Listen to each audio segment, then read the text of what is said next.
Boxing versus mixed martial arts. Which sport destroys your brain faster? I'm Simon Borec, and today you will see which sport is safer for your brain. Let's start with obvious and get slowly towards hidden facts not everyone realizes. MMA just looks more brutal. You strikes splitting faces open, knees to the head of grounded opponents, head kicks that send people straight to the hospital. Look at MVP's fly knee on Evangelista Santos, which resulted in immediate end of career, multiple hour surgery and lifelong damage.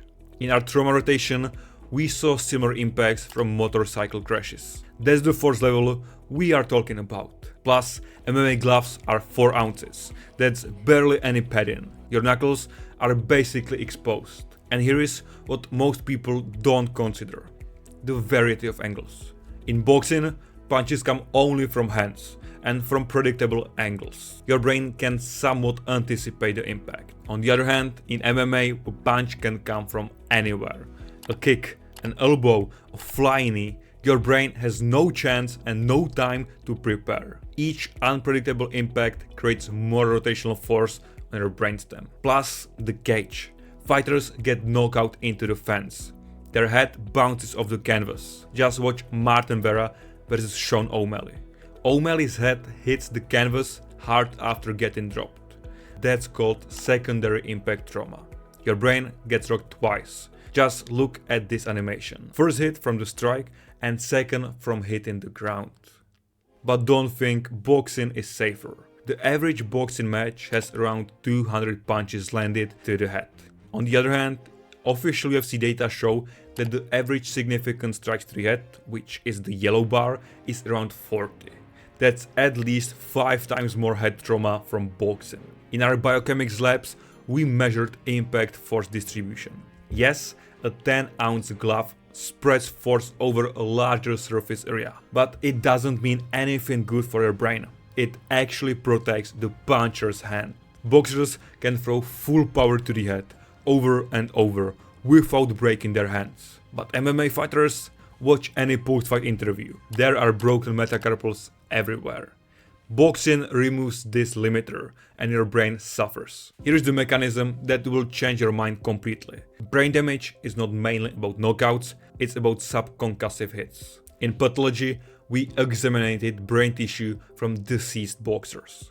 The tau protein deposits were extensive throughout the frontal and temporal lobes. And ladies and gentlemen, this is called CTE. The pattern isn't from one big hit, it's from thousands of smaller impacts over years.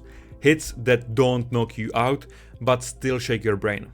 That's why 99% of football players have had CTE. They were knocked out, but they were causing microscopic external injury every single training session. Professional boxers take an estimated 50,000 plus punches to the head over their careers. Majority is in training, where there is no medical oversight, no ref, they are just sparring to get rounds in. Right now, it's 1-1. Both sports have their cons and pros. When I ask you about your opinion, what is safer, you have voted for MMA. Now, I will show you the rule that makes everything worse. In boxing, when you get rocked, the ref stops the action, counts to 10, asks you if you are okay, and basically if you're not, the fight continues. But from medical perspective, this is brain damage speedrun. You need rest, not 8 seconds to prove you can keep fighting. Watch Tyson Fury versus Deontay Wilder 3, the end of round 3. Wilder gets dropped hard by Fury. The bell saves him. He gets back and even scores his own knockdowns in the next round. But he never fully recovered. He fights on for another 7 brutal rounds, absorbing immense punishment before being finally knocked out cold in the 11th. Those rounds between the first knockdown and the final KO, that's pure cumulative brain trauma. His brain was already damaged, swollen, energy depleted, but he kept absorbing shots on top of that damage. In MMA, when you get rocked and cannot defend yourself, the ref stops it. Ground and pound ends fights fast. There is no show me you are tough. But frankly, that ground and pound is not much better.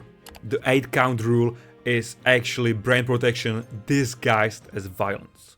Here is 101 from statistics. MMA has roughly 36% knockout rate, boxing around 60-70%. One might think smaller gloves but fewer knockouts? Not exactly, because in MMA, when you get hurt, the fight changes. You can go for takedown, clinch work, ground fighting, your brain gets a break. But in boxing, when you get hurt, you have 8 seconds to recover. Then you are back to taking more headshots. Now let's look at the research. Cleveland Clinic compared boxers and MMA fighters using MRI diffusion tensor imaging. It measures white matter damage in your brain, the wiring that connects everything.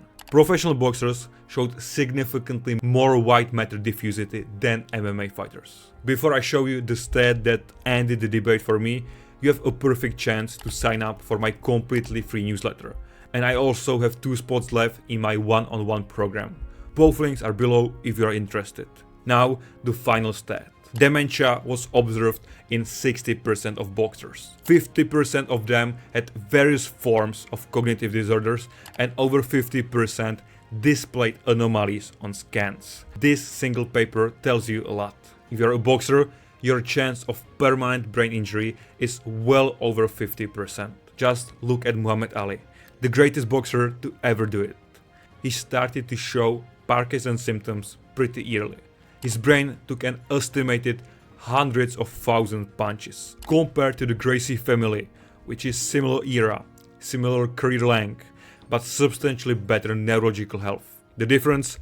Royce's game was grappling based. The answer is clear. Boxing produces more cumulative brain trauma than MMA. The bigger glove is just a trap. It protects hands so fighters can destroy brains more efficiently. But look, I'm not saying MMA is safe. It's not. Spencer Fisher, Chuck Liddell, Gary Goodrich, you name it. All MMA fighters with documented brain damage. You are still getting punched, kicked, kneed, and elbowed in the head. The damage is real. Here's one paradox that shocked me. Having a good chin just means your brain can absorb more damage before shutting down, which maybe isn't the best thing. To those few percents of you who watch until now, I want to give you real-life advice as a medical student. Here is what matters now. Limit hard sparring. Period. Most of brain damage happens in training, not competition. You don't need to go hard every session to improve. And frankly, you can even leave sparring out. Never ever spar after a concussion. I don't care what your coach says. Respectfully. Also, track your head impacts for data. If you are taking over 100 significant headshots per week in training, you are basically speedrunning CT. Now for boxers specifically. Remove headgear for sparring. The research shows it increases impact force. It's great for preventing cuts, but terrible for brain health. For MMA fighters exclusively, work on your grappling. The best brain protection is not getting hit in the head. Every submission you learn is brain cells you keep. And here's the hard truth. If you are young and taking heavy sparring, you are playing with fire. Your brain's recovery capacity will drop significantly with age. The brain you have right now is the only one you get. There is no replacement, there is no transplant, no I will fix it later.